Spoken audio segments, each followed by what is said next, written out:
won this game tonight because of our brotherhood. No doubt about it, all right? Not only you're bad, some dangerous. Yeah! So, proud to be your coach, man. We got so much more to do, and it starts on nights like tonight where you just never tap. You never tap. You're just always in the fight, and I love that about you guys. But one other one. AP, where you at, homie? AP!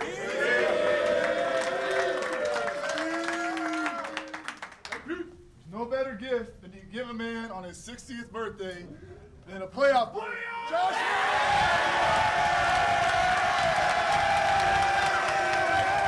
Thank you guys for everything.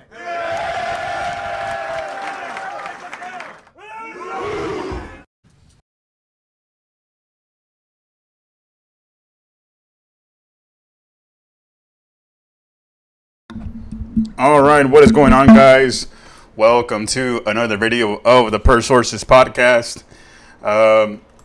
Apologize for the lack of transitions in videos there, but I'm not the best at, video editing and whatnot. I'm just kind of doing this off the hip, off the cuff. I wanted to react to the big win by the Washington Commanders over the Atlanta Falcons on Sunday Night Football, prime time. Great game by the Commanders. I think a enjoyable, great game to watch overall, just as a football fan in general. It was back and forth. There was defensive plays. There was a lot of offensive plays made. And so, entertaining game to watch overall. I think the NFL did a great job at flexing this game to Sunday Night Football. This is exactly the type of game you want to watch on Sunday Night Football. And as Commanders fans, as a Commander fan, and I think as Commanders fans overall, we could not be happier with the overall result and the fact that this happened in prime time.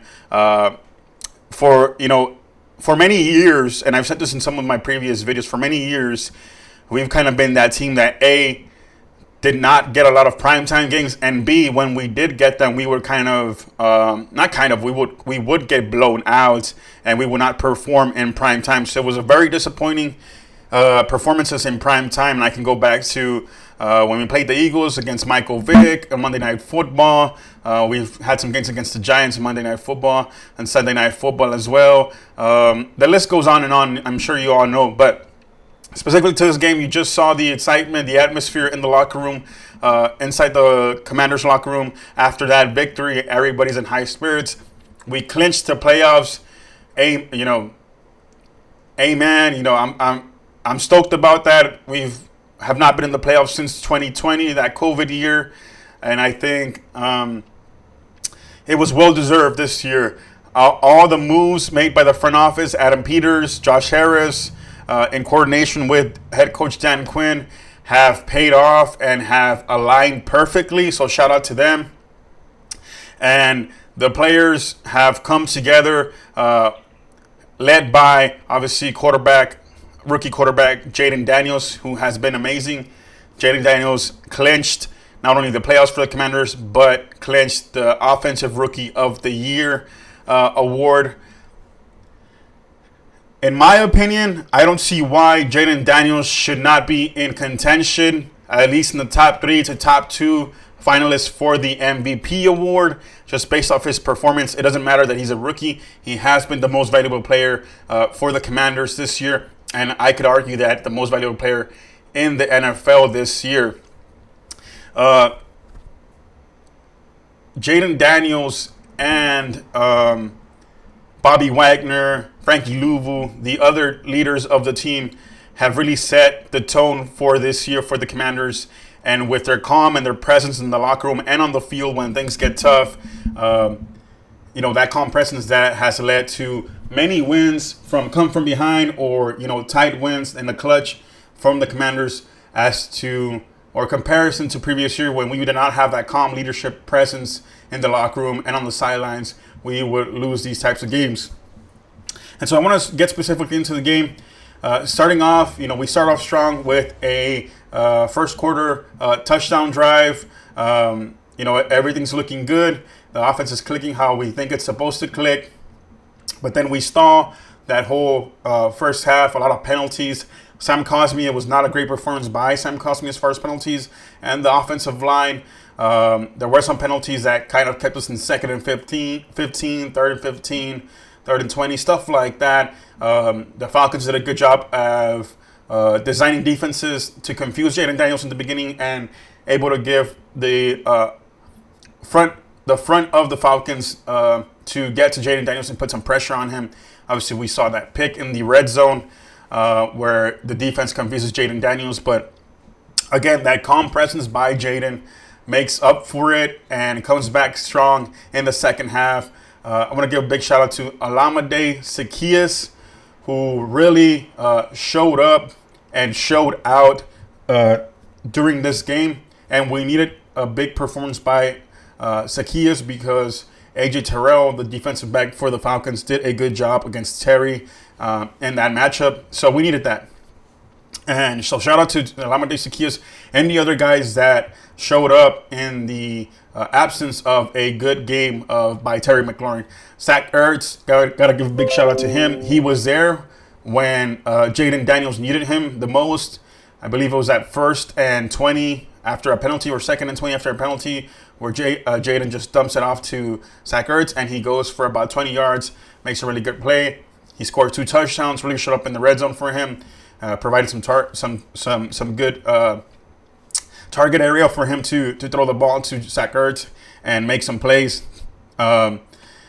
Chris Rodriguez, want to give a big shout out to him. I think Chris Rodriguez should see an increase in his workload.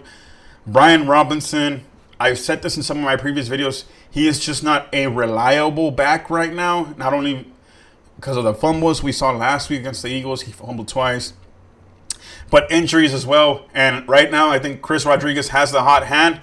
I'm not saying completely replace Brian Robinson as the starter, but I have seen some Commanders analysts or websites that cover the Commanders say that Chris Rodriguez should definitely take over the running back 1 spot. I wouldn't be opposed to that. I would not be upset. I think right now he should see a increased workload because he did a good job last night, in performing and really giving us that run game that we needed from him, those tough runs that we needed to not only move the chains and score touchdowns, but to energize the offensive line and the offense and the rest of the team when you see somebody like Chris Rodriguez run the ball. So shout out to him. Jayden Daniels really put the team on his back. I keep going back to Jayden because he really led the team and carried the team to will the team over to a victory and clinch the playoffs. There were a lot of scrambles by Jayden Daniels that picked up first downs when we needed first downs, 3rd and 5, 3rd and 2, some scrambles, 4th downs, that 4th and 5 play to McNichols. You really see Adam Peters' vision of personnel and players that he wanted and that he brought in really perform and give fruit this year. Jeremy Chin with a big hit on some receivers of the Falcons when Michael Penix hit that receiver. I'm missing out on the receiver's name, but Michael Penix hits a wide open receiver down the field, and Jeremy Chin knocks the ball loose with a big hit. It was a really grinded out game. The Falcons, give Falcons their flowers. They're not a bad team. They're a good team. They were in playoff contention. I'm not sure how the playoff picture looks now, but what's important here is that the Commanders are in the playoffs, and the Cowboys are not. So I'm also happy about that. Defensively, Dante Fowler, Darius Armstrong, again, those players that are brought over by Dan Quinn and Adam Peters, really giving fruition and making plays in prime time when we need them. We have not had those type of players here in a long while where they step up in clutch situations and make plays that normally in previous years the Washington Commanders did not make. So shout out to Dante Fowler. He's been balling all year against tough competition. Darius Armstrong as well. I've been on Daron Payne's butt a lot because I feel like he has not performed to that all-pro level this year. However, this game, in the run game especially, he did show out. He stuffed a lot of runs in the second half especially. Quan Martin had a pick, had some good plays, made out there tackles, coverage plays. So shout out to Quan Martin. Really played well. Shows why he deserved to be the starting safety over what's his name? Number 22. I'm missing out his name. Derek Forrest, excuse me. So Michael Davis, the defensive back, he really struggled and almost cost us the game there with his passing interference there to end the game in the last drive by the Falcons. But fortunately for us, the passing interference penalty was at a point in the field where the field goal was still a long try for the Falcons kicker, and fortunately for us, he missed it and goes to overtime. Jayden takes the ball. Everybody in the stadium knew that when we won the coin toss that was it, that was game, because we had everybody trusted and knew what Jayden Daniels was about to do. Yeah, if I'm missing anybody, please let me know. Sam Cosmi and the offensive line have to perform a little bit better, I think, in the pass game. I understand we're missing a lot of starters, but in the run game, the offensive line killed it, opened up some holes, and the running backs for the Commanders, McNichols, Rodriguez, showed up clutch. Rodriguez running hard, that touchdown run where he runs through A.J. Terrell just kind of shows the type of player that Chris Rodriguez is. I love Chris Rodriguez's story because he was cut not too long ago. I believe it was the week before the Tennessee Titans where he was cut.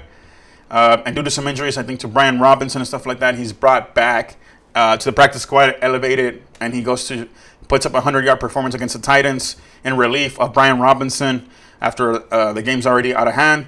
And, you know, he earns his spot for the rest of the season on the Commanders roster, and he continues to show up and show out for us. It's a great vibe, guys. Just real quick, I do want to say or give y'all an update. Maybe y'all, I'm pretty sure y'all have already heard, but a bill in Washington, D.C. in Congress has passed to allow or to kind of pave the way for the RFK Stadium to be brought back to Washington, D.C. So the Commanders are looking for a new stadium, a new home, and that needed to be worked out in Congress. That bill was passed. I believe it was included in the continued resolution, the CR, to fund the government. That was a whole big battle in government and in the news that week of Christmas. But fortunately, even with the bill being edited and cut down to a fewer pages, RFK, the stadium for the Commanders, was included in that final bill. So shout out to Josh Harris and his congressional relations team on that. You know, you have to have good people in place that have those relations, those political relationships in D.C., in the House, in the Senate, in the committees that make that happen. And so shout out to Josh Harris. Whatever he's doing, lobbying, contributions, whatever he got to do, he got it done so that the stadium was included in that legislation. And so we're a little bit closer, guys, to the Redskins / Washington Commanders having a stadium back in Washington, D.C. as it always is supposed to have been. So that's pretty much it for me, guys. Guys, I did just have a baby, a newborn, so the videos are not going to come in as often, but I will try and do my best to do so. Please like, subscribe to the channel. Help this channel grow. I appreciate y'all support. I appreciate y'all even looking at this video. Thank you all. Y'all have a good day.